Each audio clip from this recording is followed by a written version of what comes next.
Hello everybody, this is Mr. Rob and welcome back to another episode of the South Carolina Gamecocks Dynasty here on EA Sports College Football 25. As today, with the 2031 season over, we are going to go back and recap what was the final year of this dynasty. 8 years are done and dusted, and we're not going to do a ninth because College Football 26 is now out. We're going to turn all of our attention to the Delaware Blue Hens. I know the Gamecocks got so close getting to the semifinals this year and losing, but sometimes that's just how the story ends. It's just we ran out of time and it's on to the new game. And unless this gets like some massive support where like I know people are going to watch this series, this is the end, because I've done it once where I've taken an old game into a new cycle and it has dropped in viewership. So I don't think I want to do that again. Also, I don't do good when I have two sports on two different games going on. It kind of blends the universes sometimes in my mind.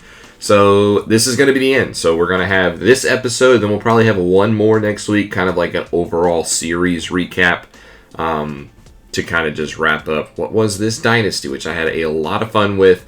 But we're not going to get too much into that. We're going to recap this year only today. So if you're excited for this one, make sure you drop a like and you subscribe down below, especially if you want more Dynasty Mode content. If you did not watch the live stream yesterday, we figured out that Oregon goes back-to-back. They win the national championship again. They beat Georgia 35-22 in a pretty dominant fashion. Also, if you did not pay attention to the community tab, I did mention that we lost in the semifinals to Oregon 35-28. I had the game record. I had it all edited down. I went to go commentate over it, and I accidentally deleted the footage from my computer, which is depressing. I wish I could have showed you the game because it was a good one.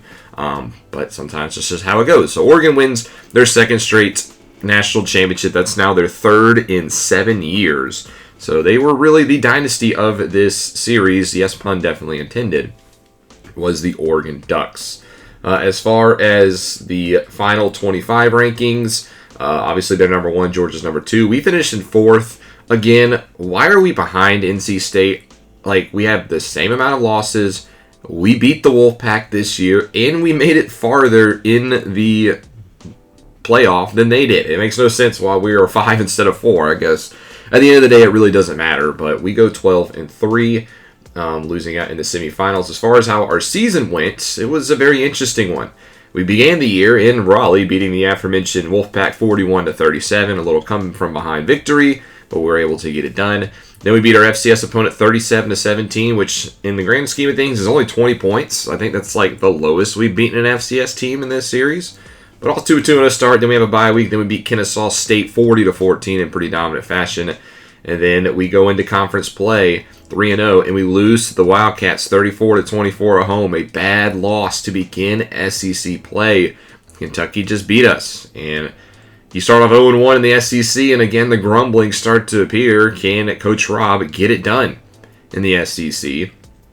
Has a bye week to prepare. Then we play a top Florida team in the Swamp, where we win 31-14. We had Florida's number in the past couple of years. We knew how to play the Gators well, and we're able to go into the Swamp and beat them. Then we have a big Thursday night game against Georgia, and we get slaughtered 42-7. The Bulldogs were just the better team in this one. And we sit 1-2 in the SEC. It seems like another middle-of-the-pack season. And then something happens. We go to Starkville and beat the Bulldogs 30-13. We host Arkansas and we win 57-44. A shootout, over 100 points in this game. Don't know where this came from the offense. Also, the defense played absolutely terrible. And I think the defense took that personally because the next 4 games were absolutely insane. We beat Auburn at home 27-3. Only 3 points given up. Host Tennessee and their high-powered offense, 37-14, a 23-point victory, before heading to Austin, Texas, in a game might decide who's in the SEC Championship, and we beat the Longhorns 21-3, again, only a 3 spot on defense, and then we finish 6-2 in the conference, make the SEC Championship game, but we have to get past our rivals in Clemson, who up to this point we were 1-6 against in the series. We beat them 45-3, destroyed Clemson at home, 6-game winning streak, not sure where this happened, punching our ticket to the SEC Championship game in a rematch against Georgia, a team that just blew us out a little over a month ago, 42-7, and we beat them 27-24 in an instant classic, winning our first SEC Championship in school history. What a great way to end the regular season for the Gamecocks, punching our ticket to the college football playoff, a first-round bye, where we figured out our team was against the Iowa Hawkeyes, and they gave us a good fight. We beat them 33-28, punching our ticket to the semifinal against the number 1 team and reigning defending champion Oregon Ducks, and that's where we lost 35-28 in the run for South Carolina. Came to an end, but it was a good one. It was a joy to be a part of, but all runs must come to an end. Take a look at how the conferences ended up. In the ACC, NC State was your champs this year. There's been a lot of talk as to what's been happening in the ACC in terms of their future. They lost Florida State this offseason. Yes, they did gain Notre Dame. There's talks that maybe some other schools could be on the move. But nonetheless, NC State was your ACC champions. And the American UAB came out on top, and they made the playoff. In the early part of this series, UAB was the Group of 5 representative. They got back to that this year, winning 11 games. The Big 12, Texas Tech was the top team. They were the hottest team in football until their loss to Georgia in the semifinal game. They went 13-2 to win the Big 12. Baylor was also a 10-win team out there as well. In the Big 10, obviously Oregon, 15-1. Their only loss came to their rivals Oregon State, but they won 13 straight to end the year and go back-to-back. Conference USA champ was Jacksonville State. The other Gamecocks get it done entering the rankings. It was a pretty low conference. They will also be, with a little bit of change, Louisiana Tech, we know, is going to the Sun Belt in the next year. There was no independence this year, and the MAC Bowling Green goes 12-2 to win the conference. That's back-to-back MAC titles for the Falcons, so we need to stop sleeping on them. In the Mountain West, this has been the worst conference in football. San Jose State 9-5, they were the champions, and then they will also be losing Texas State in the offseason, officially getting their ticket to the Pac-12. And speaking of the Pac-12, Oregon State, again, was the regular season merchants, and then what happens every single time is they dominate the regular season. They get to the Pac-12 championship game, they lost. This year, UTSA, one of the 2 new members, able to win the Pac-12. The SEC, us in Georgia, we know we are the SEC champions this year, but here's how the rest of the conference unfolded. And then in the Sun Belt, it was South Alabama who were able to upset Appalachian State and rob the Mountaineers of making the playoffs. So it's the Jaguars who get it done out there. Take a look at our stats now to see how we fared for the year. Starting off in the passing game, Afia Kilgo had to step up as the starter. Shaquille Brock, our 2-year starter, transferred to Clemson to be a backup. So Afia Kilgo, the junior, had to step up. The former Netherlands player who was born out there in the Netherlands, moved to the States when he was in middle school to pursue a dream in football, has ended up here in South Carolina, and he was fantastic. 4,100 yards, 26 touchdowns, 10 interceptions, set a school record in passing yards in a season. Yes, he did play in 15 games, but nonetheless, it does help. 70% completion, very good, stepped up. I was very high on the recruiting of Afia Kilgo. I wasn't sure if he was necessarily ready to be thrust into the moment this year, but in my opinion, he passed expectations. Got a little sloppy with the football late through interceptions in his final 3 games of the season, including 4 in those 3 games total. But nonetheless, a good season for Afia Kilgo, who should have been the starter next year as well.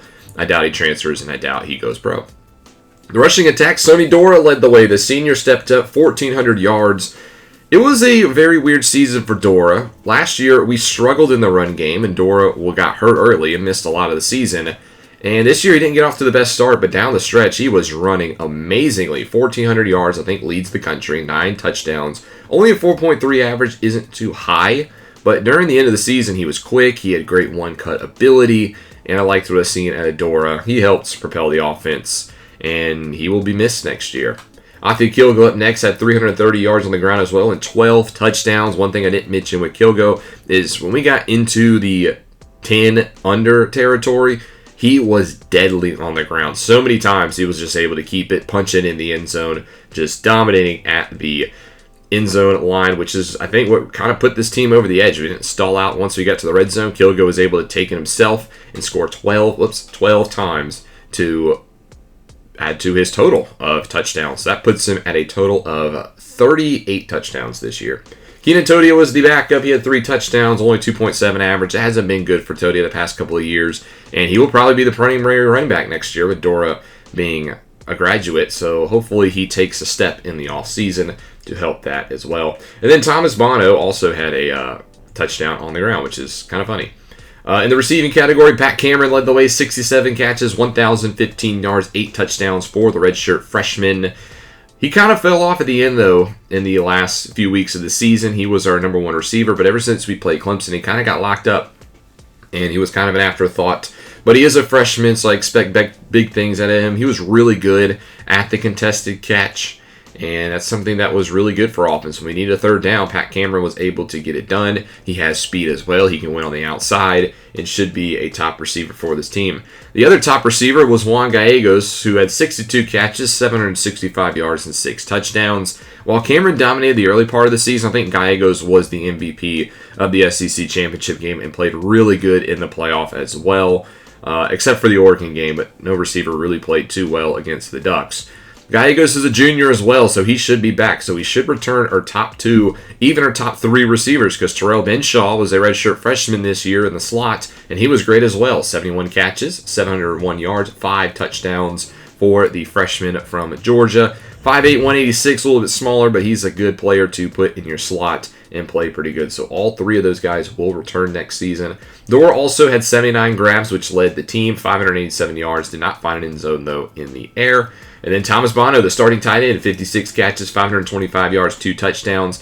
I wasn't sure what to expect for the redshirt freshman because he's listed as a blocking tight end, and we saw that in the past not be overly the best. But he held his own in the passing game. He had the one bad game against, I think it was Iowa, where he was like not paying attention in the first half, but he kind of turned it on a little bit at the end, added 2 touchdowns to his total this year, and I think he will be a solid tight end going into next year. So we return our 4 top options.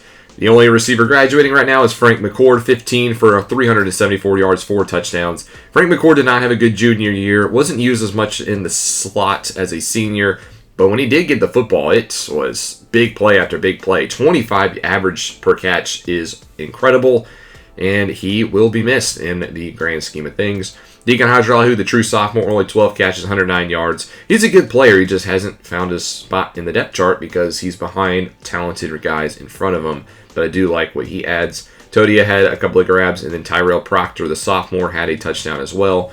He was the backup tight end. Looks like he might transfer. He didn't get the playing time he wanted. Honestly, that's kind of okay with me. He wasn't necessarily used all that much. And then one guy we didn't touch on this year because he only had 1 catch was Carlos Johnson, the true freshman 5-star from Cordova, Tennessee. Kind of wasted his freshman year, though. He will be a sophomore next year, but he's another guy who can make the tough grab, kind of like Pat Cameron, and I want to see him get more playing time as a sophomore. The offensive line I thought was really good this year. I thought Kilgo had a lot more time in the pocket than usual, and a lot of these guys will be returning. Brenton York's a sophomore. He should be back the left tackle spot. Ahmad Jacobson is going to be a junior next year. I don't think he goes pro, so he should be back at the left guard spot. Now a 2-year starter already. Center was starting off with Steven Slaughter. He was the center to begin the season. He will graduate, though, but he did get benched during the year for Durant Eberle, who I thought played really well at the center position, so I think next year we'll officially slide him over to that spot.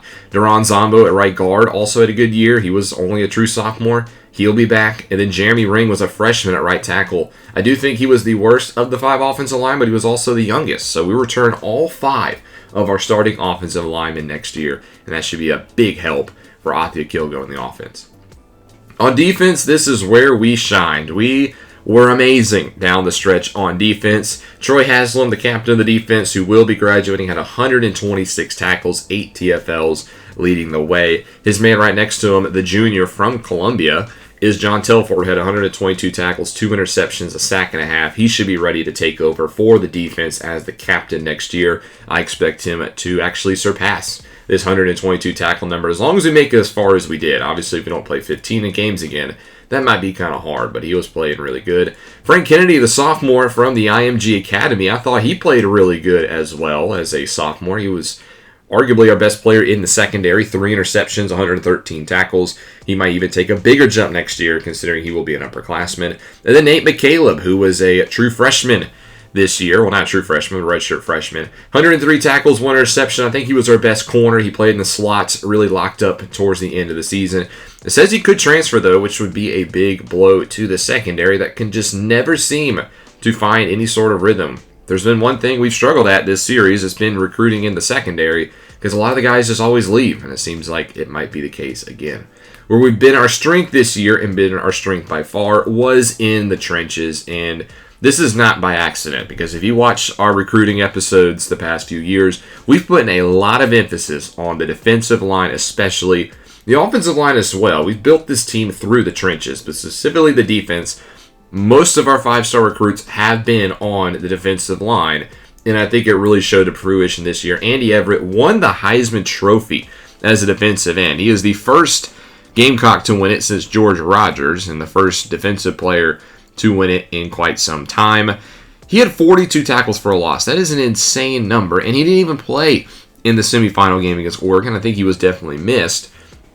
But he was a beast. Now, he is a junior, so I do expect him to go pro a little bit early. Should be a high draft pick, so we will miss him on the outside. But then right next to him is the guy who actually led the team in sacks, was Angel Casey, 21.5. This team was dominant in the trenches, just disrupting pockets, causing the offense of the other team to have a hard time. And that was a key part of why we won games. He had 36 tackles for a loss as well. He could have won the Heisman any other year that Andy Everett wasn't playing.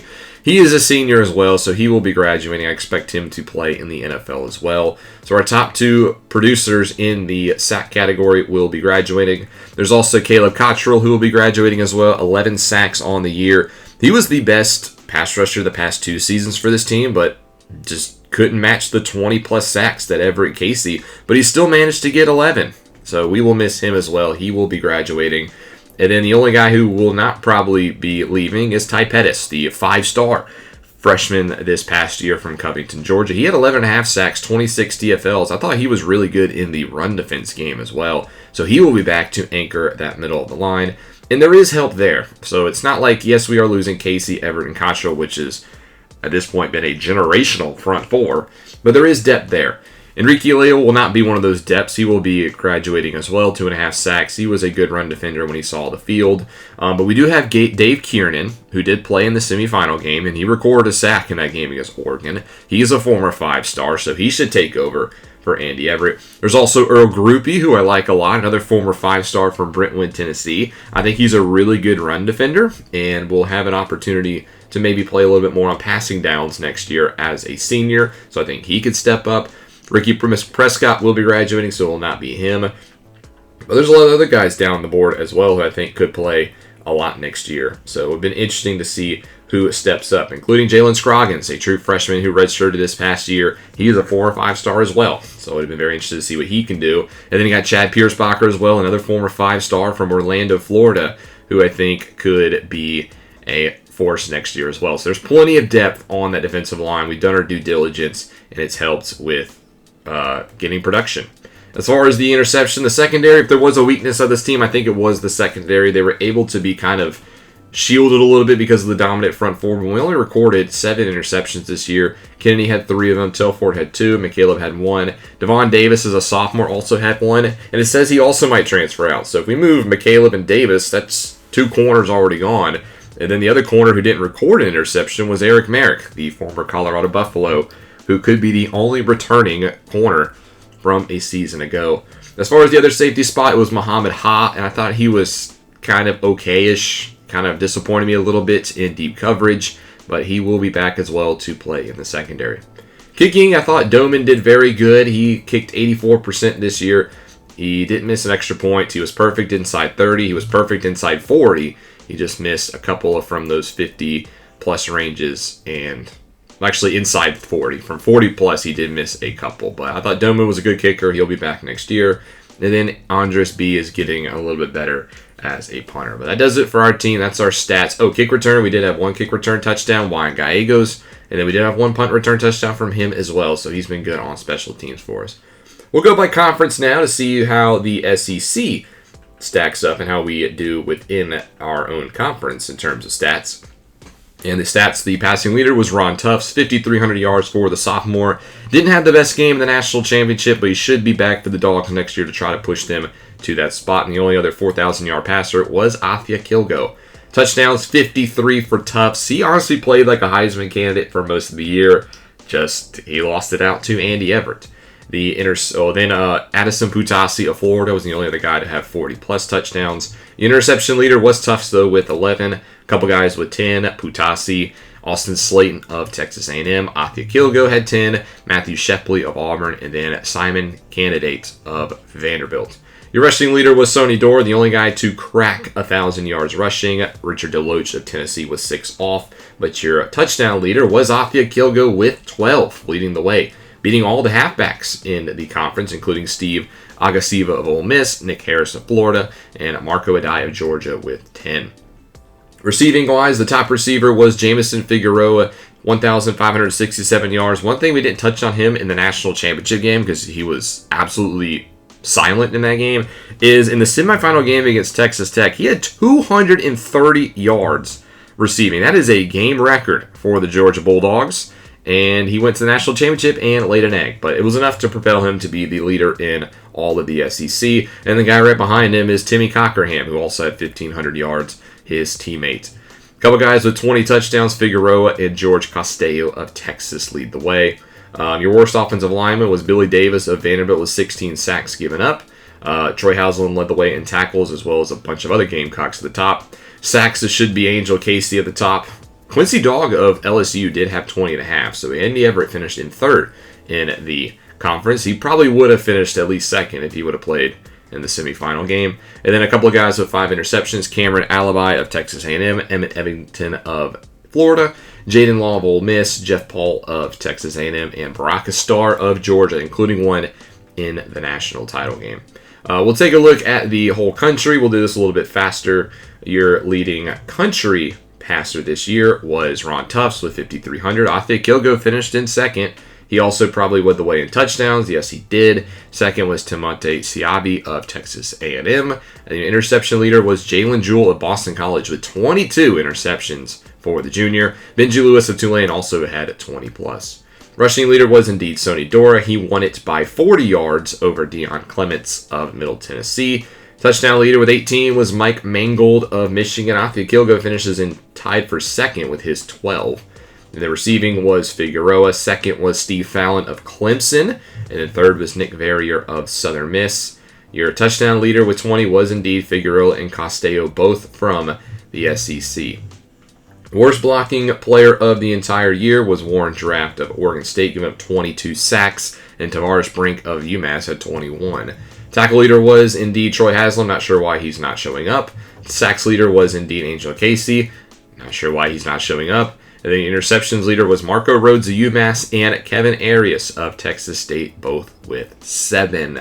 As that will bring us to the end of the stats, and that'll bring us to the end of this video. Just a little recap of year number 8. Like I said, we'll have one more episode next week where we recap the entire series that was. And that one should be a little bit of a long episode.